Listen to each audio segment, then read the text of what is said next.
All right, have and have not fans. Now, first off, I just want to say that I do appreciate the feedback I've been getting on that long video I did earlier today. Well, I recorded it like at 3 o'clock in the morning on December 19th. So it was just a video going over, is there like a past connection between Jeffrey Owens' character as the senator, or us senator on the Haves and the Have Not season 7, and Candace Young. And I really couldn't title the video the way that I wanted to because there's only 100 characters in the YouTube title. So that's why I said did they have a past together, because it really could have been multiple things. The one thing everybody's talking about, what if Jeffrey Owens' character is Candace's father, the man with the lion tattoo, the man that raped Hannah?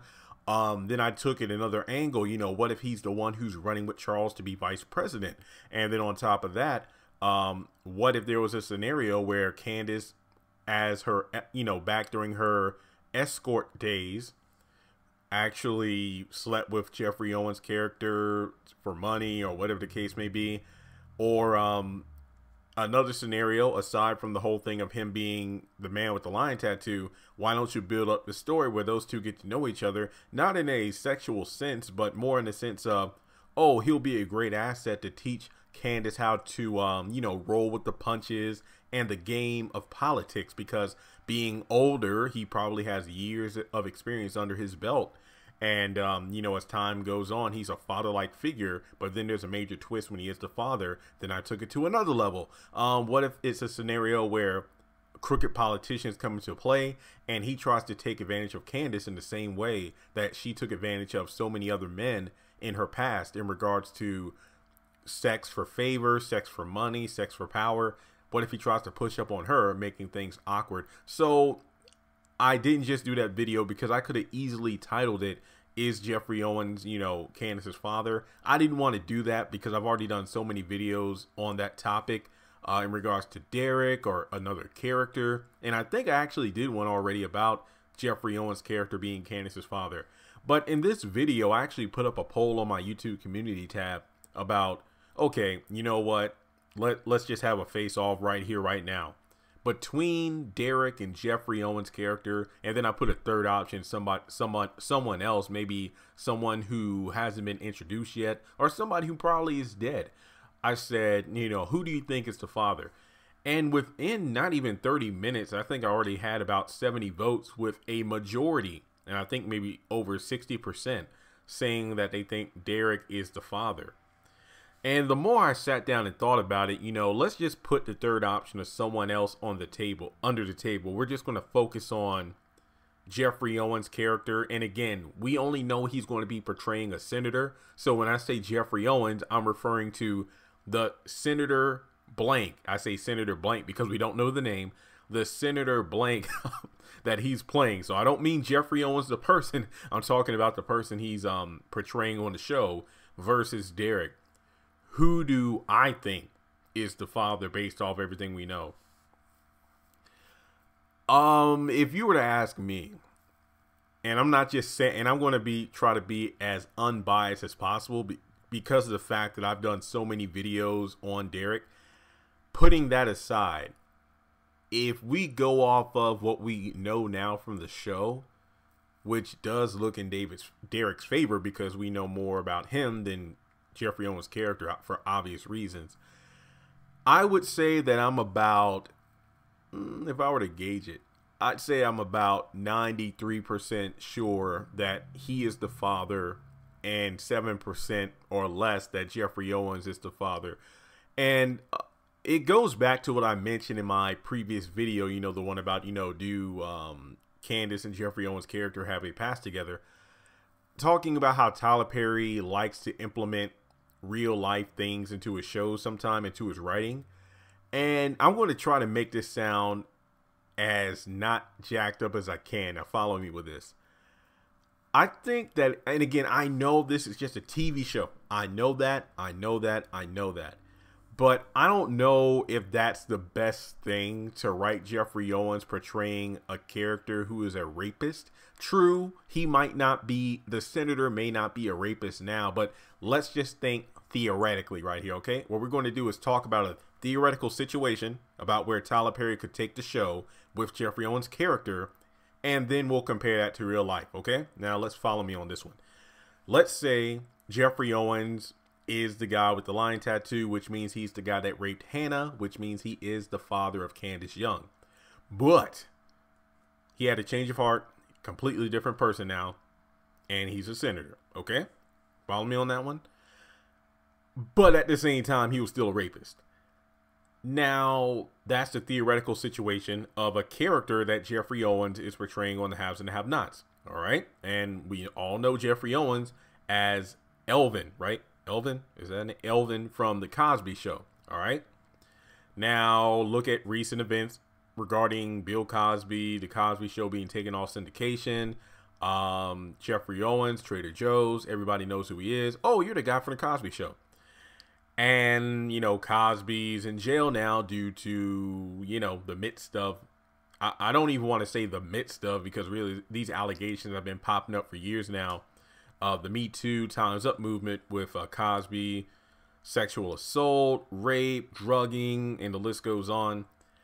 I don't know if that would be a good look to write Jeffrey Owens' character, a guy who played a character on the Cosby Show, and everybody knows what Cosby is known for now, so to speak. I don't know if that would be a good look to have a actor from the Cosby Show put on the Haves and the Have-Nots portraying a character who was a rapist. So I think that is the biggest damning piece of evidence to suggest that Jeffrey Owens is not going to be portraying Candace's father. Now, look, once again, I know this is just a show. I know that. I'm just saying because this is the internet where people will just take something and run with it. Perfect example. Once again, I'm just telling you the time frames to let you all know. It's 5:28 p.m. on December 19th. I don't know what, and today is a Wednesday. I don't know why, but for some reason it feels like a darn throwback Thursday or flashback Friday. And follow me on this one. I'm not trying to get off subject, but to get my point across, it's felt like a day full of nostalgia. We had Macaulay Culkin doing like a Google Alexa commercial today.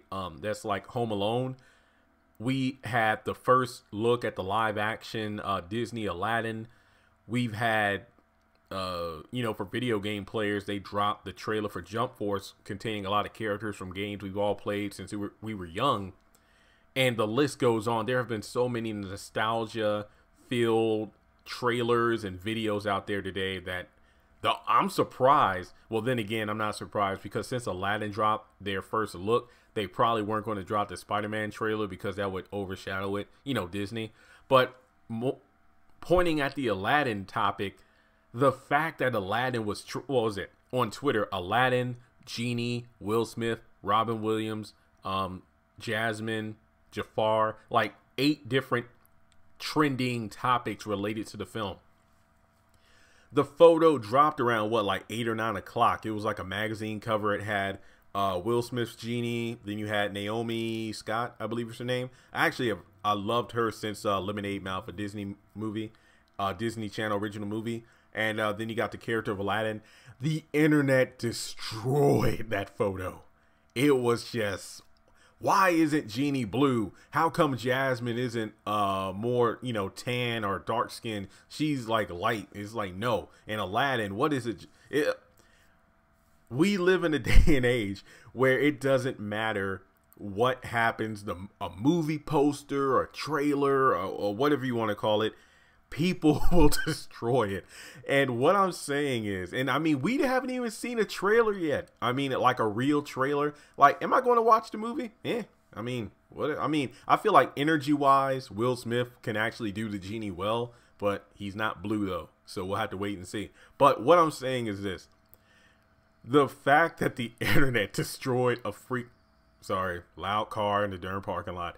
The internet destroyed a photo from a live action Disney film. All I'm saying is, I don't know if it's a good look if Tyler Perry took a actor from the Cosby Show and wrote him into the Haves and the Have-Nots, and then he has a past as a rapist. I don't think that's the best look So personally, that's why I give the Jeffrey Owens theory like a 7% or less, because I don't know if that will float over too well. Just my thing. Now, also, another good theory, and I'll do a separate video on this, what if Jeffrey Owens is Charles's father? Interesting. Once again, that's a separate video in itself. I'm leaning more towards the Derrick theory. Once again, I'm over 90%, on board with the Derrick theory. But, yeah, this will be a very interesting topic of discussion. I mean, a lot of people in the comments of my other video did make some good points. What if Hannah is working at the hotel? Remember, Catherine did offer her a job. It wasn't so much to work at the hotel because, she will already be working at Catherine's house. Mind you, this was before Jim literally went in on Hannah. Hannah left the car, stormed away from the house, and quit everything. So this, I'm talking about before that. Remember that Hannah was offered a position to be like a supervisor or overseer at the Artesian Hotel because Broderick was saying how the cleaning crew really doesn't have leadership. In the midst of a prostitution ring, nobody's really doing shit. So Hannah will be there to help out. It wouldn't be so much she's scrubbing and everything. It's like showing them how to do it right and just seeing things. Well, maybe overseer wasn't the right word, but being a supervisor, so to speak. Now, during her time there, she might actually see Jeffrey Owens and then recognize the eyes and then figure out that is, oh my God, that's the man. I actually do not dislike that theory. Believe it or not, I actually love that theory because remember, Charles and his campaign team are staying there. I think they have like what the floor that he and Candace are on, along with like the 2 floors right beneath it. They're pretty much empty aside from Charles, Candace, Secret Service, and his campaign staff. So I think it would be likely because Hannah would have clearance to go up there. She's working there. So could you imagine she's, walking down the hallway or something, dusting something, or she had a good day and she's about to leave at the end of her shift, gets a phone call from Derrick. She's all smiling. Everything is fine.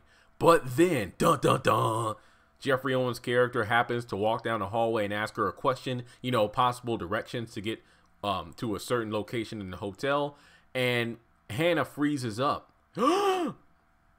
What does that remind you of? Episode 1, at Jim's 50th birthday party, when Hannah, that was her first day on the job, she literally froze up when she saw Candace there mingling with the Harringtons and the Criers, and she wasn't able to move. Once again, fresh on the job, everything was good. Her and Celine were getting along. It was like, yeah, that's all right. I got a job the same day I applied for it. And aside from that, everything was going well. But the moment she saw a ghost from her past, Candace, she froze up and freaked out. And I think she even spilled a drink on Candace. I imagine the same thing could happen with the Jeffrey Owens character. Hannah had her first day on the job and I'm just, speaking theoretically here. Let's say her and Catherine works things out where maybe Hannah can't even bother to be working at the house because Jim is there. So she decides to work full time at the hotel as a supervisor. I could buy that. Let's say that's the scenario that happens. Everything's going well. Despite all the dirty work that's going on behind the scenes. Well, keep in mind, Catherine knows about the prostitution ring now, so she'll put an end to that crap. So I think that Hannah will be having a good day working with the other cleaners at the hotel, okay? Everything's good. First day is awesome. Everybody's nice. They take her advice. The hotel looks beautiful. Like I said before, and I'm just painting the picture here. Everything is great. She's about to clock out or she's on a break, gets a phone call from Derrick saying, hey, would you like to go out tonight or something along those lines? And again, everything is perfect. Then one hell of a cliffhanger. Dun dun dun. Jeffrey Owens walks down the hallway, catches a glimpse of his eyes or something, and she freaks the F out.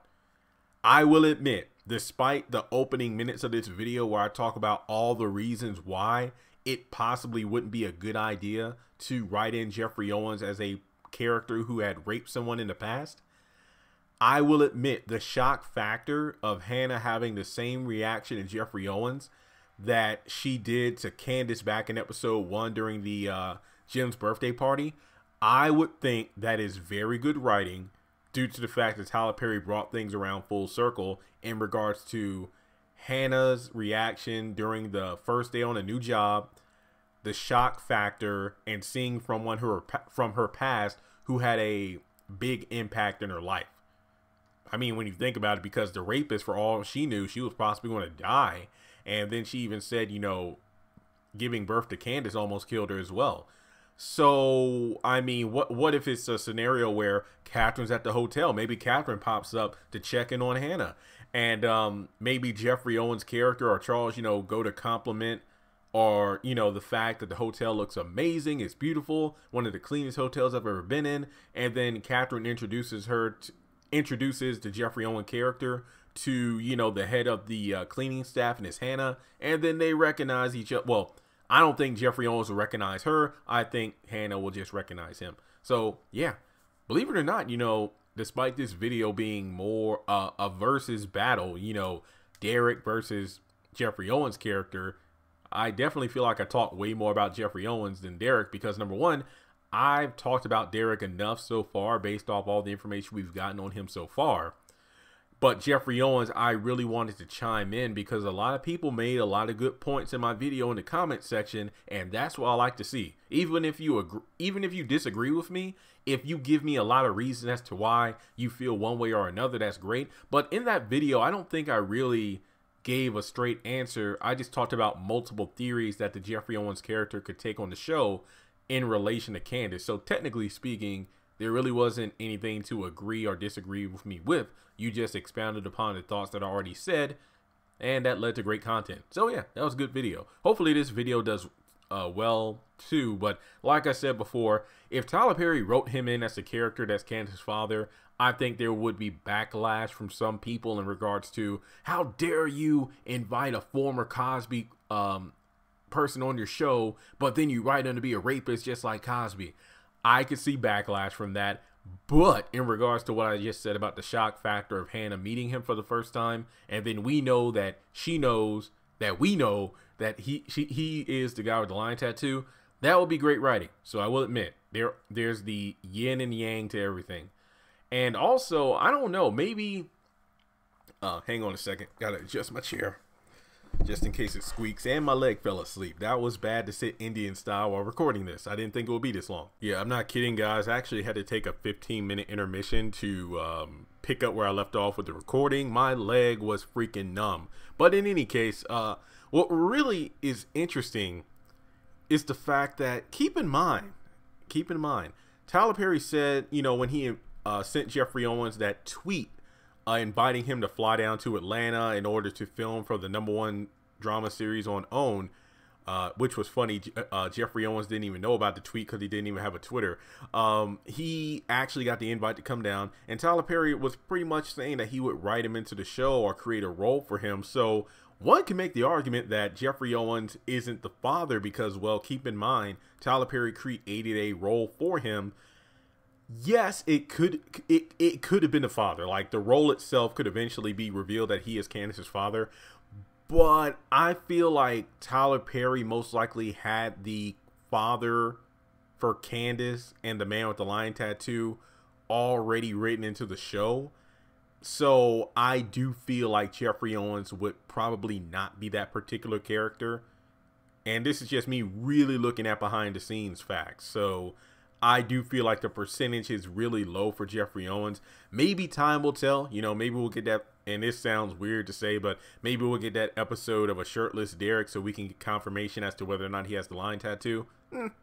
I mean, keep in mind that going off of IMDb, we are still in season 5. We haven't finished yet. And then we still have season 6. And then we have season 7 when Jeffrey Owens actually does appear. So we have a while, folks. We probably have, like, what, off the top of my head, maybe up to 30 episodes before Jeffrey Owens' character finally pops up. I think that'll be pretty lousy to have the Candace father storyline take that long to be unraveled. But Tyler Perry has kept us waiting for other storylines way longer than 30 episodes. Amanda's death, I'm just throwing that out there. But in any case, you know, I'm still sticking on Team Derrick. I feel like Derrick is still the most likely candidate for being candidate. for being Candace's father and the man that raped Hannah and the man with the lion tattoo. But with that being said, folks, let me know your thoughts in the comment section below. Between these two men, who do you think is the father? I mean, and keep in mind, I didn't even make one Maury reference in this episode except for this particular statement, so you can disregard it if you want. But once again, I just wanted to give thanks for the attention to detail that people have been leaving in the comment section for the video I did about, you know, do Candace and Jeffrey Owens have like a past together, because I am still going through the comments and I'm loving the kind of responses I'm getting. Most of them are well thought out. Some are multiple paragraphs. Hell, some of y'all coming up with stuff somewhat better than mine, so I better watch out. So again, take care and I'll talk to you soon. Congratulations on making it to the end of this video. If you like what you saw, be sure to hit that thumbs up button, as well as leaving your thoughts in the comment section below so we can keep the conversation going. On the left hand side of the screen, you should see a picture of Geoffrey Harrington. You can click on him in order to subscribe, but also hit the bell notification icon. That way you don't miss out on any new content. Also, you should see some videos appearing on the screen as well that I'm pretty sure you'll enjoy if you enjoyed the one you just saw. But also, be sure to follow me on social media such as Facebook, Instagram, and Twitter. Links to all my social media will be in the description below. And in order to help this channel hit 100,000 subscribers, I'm going to need your help. So make sure to share this video as well as the channel around with all of your friends on your own social media. But once again, thanks so much for tuning in, and I'll catch you all in the next video.